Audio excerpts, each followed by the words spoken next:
Yo, so you thinking about going overseas to a new country? Check out this video. Five, four, three, two, one.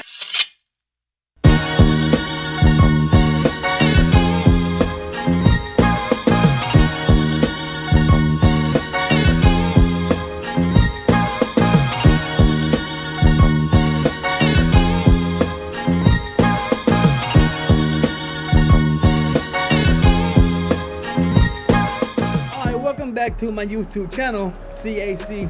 in the Spotlight.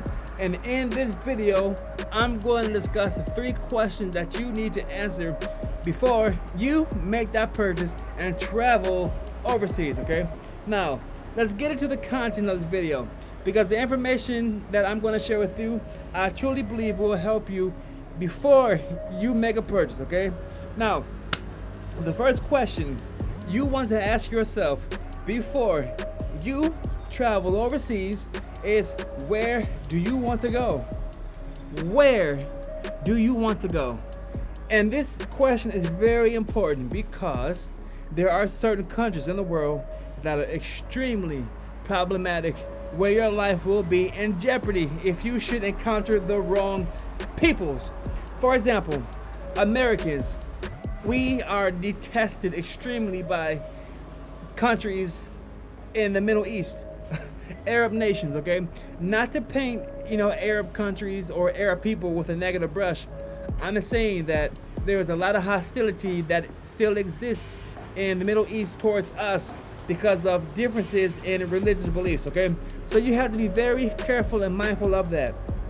So if you're planning on flying to, hell, Egypt, which I will go to one day, or Israel, or Saudi Arabia, or Afghanistan, just know that those countries that I just mentioned, they are extremely problematic, and you have to exercise extreme precaution if going there, okay? Number 2, why do you want to travel there? Why do you want to travel there? What is your purpose, okay? What is your purpose? So think about it this way. When you have finished flying from the USA to that foreign country, what do you plan to do with your life in that foreign country while you're there? I mean, are you just showing up to go on vacation, go sightseeing, meet some friends, fuck some bitches? What is it that you want to do, okay? Now, if you say something along the lines of you're going there for education or for a job, oh yeah, I support you wholeheartedly. I salute you, because those are 2 wonderful reasons to travel to any foreign country, right? But if you say that you want to travel to those countries to fuck some bitches, you might want to think twice. You know what I'm saying? So you about to drop a whole lot of money on the flight to go and fuck some bitches? That's nonsense, okay? Now, if you were to go travel somewhere on a vacation that was not, extremely far away, then I'm all for it. But let's say that you're trying to travel from the USA to anywhere in Asia just to fuck some bitches, forget about it. You're wasting your money, kid. You're wasting your money. And the third question is, for how long? Do you plan on, spending only 1 month in that foreign country, 1 week in that foreign country, 60 days, 3 months, a year? How long will you stay in that foreign country? And I'm asking this question here because if you have never been outside of your home country, right now I'm speaking to many people from the USA. If you have not been out of the USA and you wind up in a totally different foreign country, you will go through this thing called culture shock. Now, I need to explain this a little bit to you, what culture shock is. Culture shock is when you have this belief, this idea of what the foreign country will be like, okay, and you believe that so strongly that you are convinced that you are going to have like the most thrilling time in the foreign country when you get there. But one day you wake up in that foreign country and you're like, what the fuck is this shit? Fuck this, I want to go back.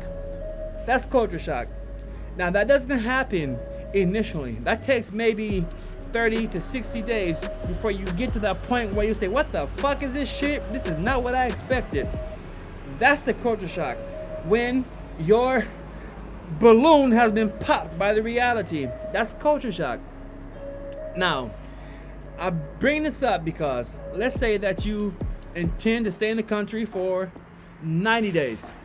Okay, 90 days is a nice amount of time for you to go somewhere and get a, I want to say an authentic experience with that people, with the culture. Now, if you spend about 60 days in a foreign country and you are at that peak where you have the culture shock, don't give up. Don't give up. Know that it will pass. Okay?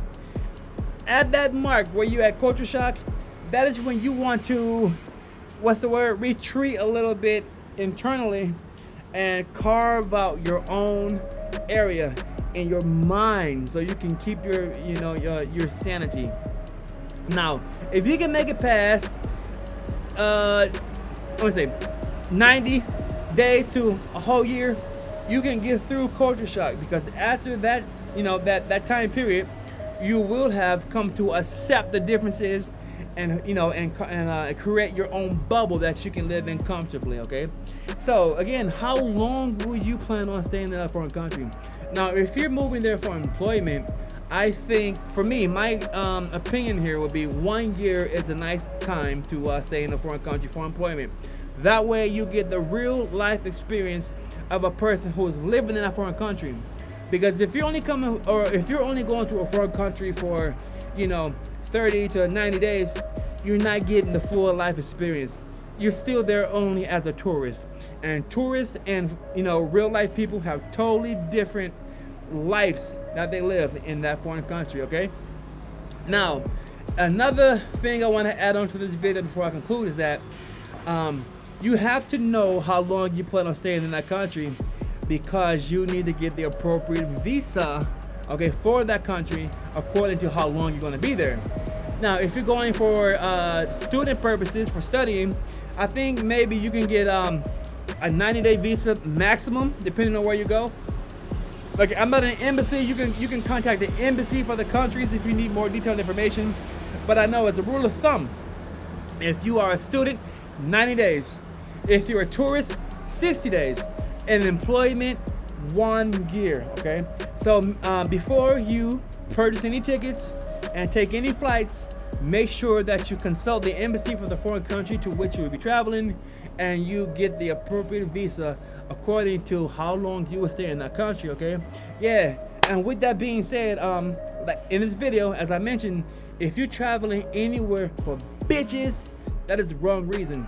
Unless the travel is really short and you're really going to be there for like 1 week and you're about to go there and go wild out of control, good, go have fun. But if you're traveling, for like a 60-month trip in the Philippines just to meet a bitch, you made a mistake. You want to reconsider, because more than likely you are going to get scammed. Okay, and yeah, that would be a topic of a different video. So yeah, this has been your boy C.A.C.